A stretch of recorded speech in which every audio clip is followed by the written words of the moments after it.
Hello and अस्सलाम वालेकुम। नी हाओ, ताजा हाओ। मैं हूं Majid Bashir, currently a level 1 PG student of Chongqing medical university और आप देख रहे हैं diary of a gold medalist. आज की वीडियो में हम बात करेंगे कि सीएससी स्कॉलरशिप के लिए कौन-कौन से डॉक्यूमेंट्स रिक्वायर्ड हैं। तो चलें जी स्टार्ट करते हैं।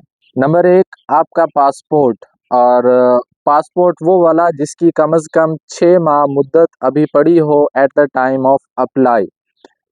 Number 2 your academic degree and transcript. आपने अगर बैचलर किया हुआ है तो बैचलर की डिग्री प्लस ट्रांसक्रिप्ट, और अगर आपने एमफिल भी किया हुआ है तो एमफिल की डिग्री प्लस ट्रांसक्रिप्ट। एक बात याद रखिएगा कि अप्लाई करते वक्त आपको आपकी डिग्री की ज़रूरत नहीं होती।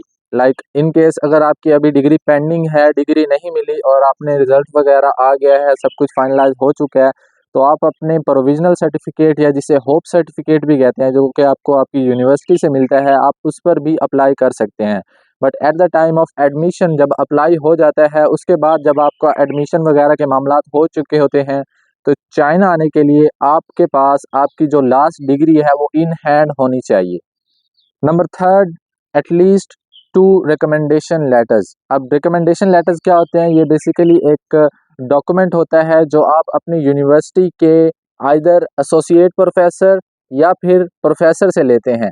तो असिस्टेंट प्रोफेसर का रिकमेंडेशन लेटर काबिल कबूल नहीं होता, तो आपको मिनिमम 2 रिकमेंडेशन लेटर्स चाहिए जो कि आप अपनी यूनिवर्सिटी से बनवा सकते हैं, अपने प्रोफेसर से साइन करवा सकते हैं। और कुछ यूनिवर्सिटीज़ का अपना फॉर्मेट होता है रिकमेंडेशन लेटर का, और कुछ प्रोफेसर जो है आपके बनाए हुए फॉर्मेट पे भी साइन कर देते हैं, तो इसका कोई इतना बड़ा मसला नहीं है।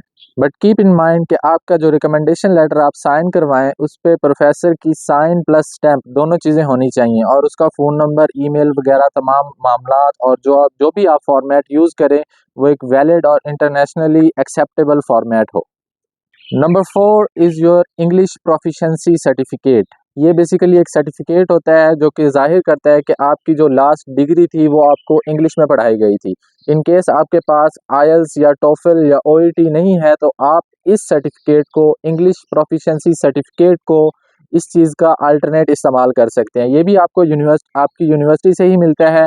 आपकी जो एडमिनिस्ट्रेशन ब्रांच होगी, आप उनसे कहेंगे कि हमें जनाब इंग्लिश प्रोफिशिएंसी सर्टिफिकेट चाहिए, तो वो आपको दे देंगे।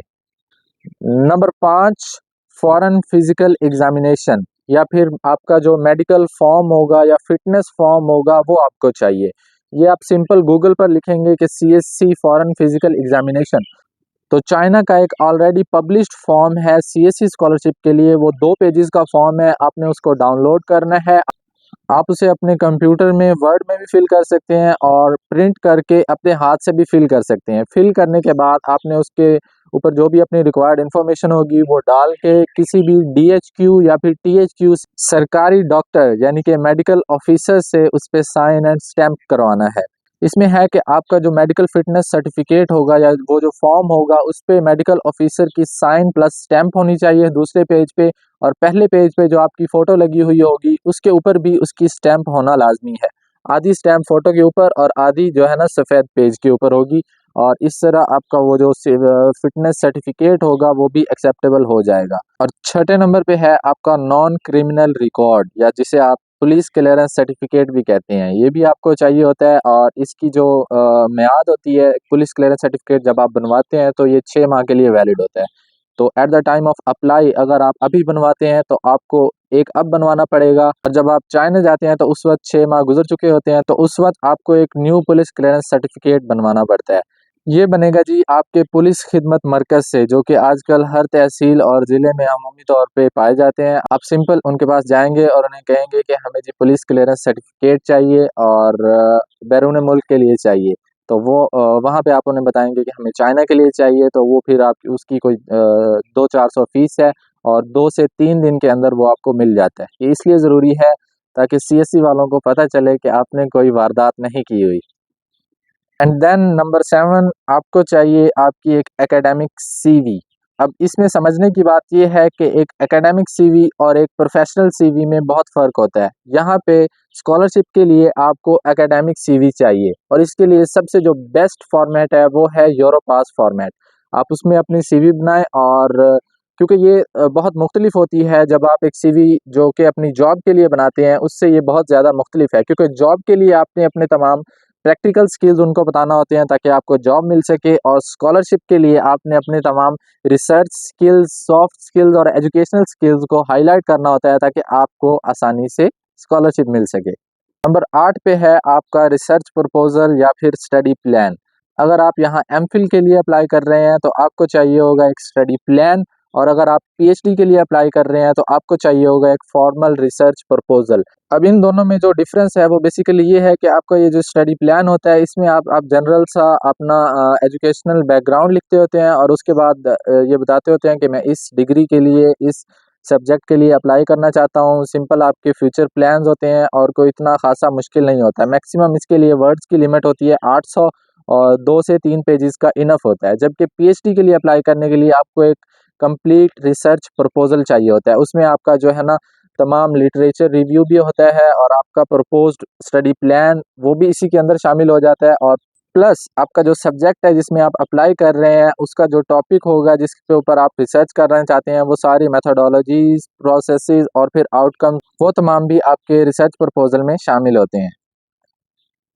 उसके बाद नेक्स्ट आपको चाहिए होता है बैंक स्टेटमेंट। अब कुछ यूनिवर्सिटीज़ में ये सीन होता है कि वो at the time of apply भी आपसे प्रूफ ऑफ फंड्स या फिर आपकी जो बैंक स्टेटमेंट होती है वो मांगते हैं, और ज़्यादातर यूनिवर्सिटीज़, तकरीबन 90 से 95% यूनिवर्सिटीज़ को ये नहीं चाहिए होती at the time of apply, मगर जब आप एंड पे अपना वीज़ा वगैरह अप्लाई करते हैं तो तब आपको ये रिक्वायर्ड होती है। तो इसके लिए मेरी आपको सजेशन ये है कि आप अपना एक बैंक अकाउंट बनवाएं और उसमें थोड़ी बहुत ट्रांजैक्शंस करना शुरू कर दें।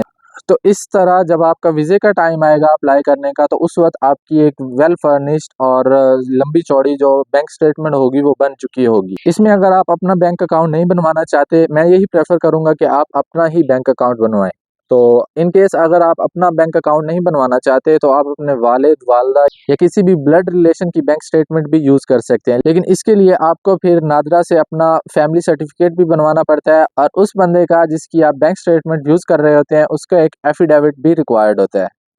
अब बैंक स्टेटमेंट के लिए आपको जो अमाउंट रिक्वायर्ड होती है वो at the time of apply तो इतना मसला नहीं होता, लेकिन जब आप वीज़ा अप्लाई कर रहे होते हैं तो तब आपको, इन केस अगर आपकी है फुल्ली फंडेड स्कॉलरशिप, तो आपके बैंक में 1 रुपया भी पड़ा हुआ है तो उसकी आप बैंक स्टेटमेंट बनवाएं, और जेरी ऑफिस वालों को जब देंगे तो वो एक्सेप्टेबल होती है। लेकिन अगर आपकी है पार्शियल स्कॉलरशिप तो फिर आपके बैंक अकाउंट में मिनिमम 7 से 8 लाख रुपया होना ज़रूरी है। और नंबर 10 सबसे आखिर में सबसे इम्पोर्टेंट और सबसे महत्वपूर्ण डॉक्यूमेंट, वो आपको चाहिए होता है एक्सेप्टेंस लेटर। ये बेसिकली ज़रूरी नहीं है अप्लाई करने के लिए, लेकिन हर साल बहुत ज़्यादा स्टूडेंट्स अप्लाई कर रहे हैं, तो अब ये एक मैंडेटरी चीज़ बन चुकी है। जब तक आपके पास प्रोफेसर का एक्सेप्टेंस लेटर नहीं होगा तब तक आपके जो स्कॉलरशिप मिलने के चांसेस होते हैं वो तकरीबन 5 से 10% होते हैं। तो इसलिए मैं आपको रिकमेंड करूंगा आप ज़रूर ईमेल्स करें प्रोफेसर्स को, सुपरवाइजर्स को, उनसे कांटेक्ट करें और कोशिश करें कि अप्लाई करते वक्त आपके पास एक एक्सेप्टेंस लेटर हो। इससे ये होता है कि जिस सुपरवाइज़र का आपके पास एक्सेप्टेंस लेटर होता है वो आपकी एप्लीकेशन को सपोर्ट करता है, तो जब स्क्रूटनी वगैरह हो रही होती है तो वो सुपरवाइज़र कहता है कि मैंने इस बंदे को या बंदी को ऑलरेडी एक्सेप्टेंस लेटर दिया हुआ है, तो आप इसको सिलेक्ट करें और इसको स्कॉलरशिप दें। तो इससे आपके स्कॉलरशिप मिलने के चांसेस बढ़ जाते हैं। जी, तो ये थे तमाम डॉक्यूमेंट्स जो कि आपको सीएससी स्कॉलरशिप के लिए चाहिए होते हैं।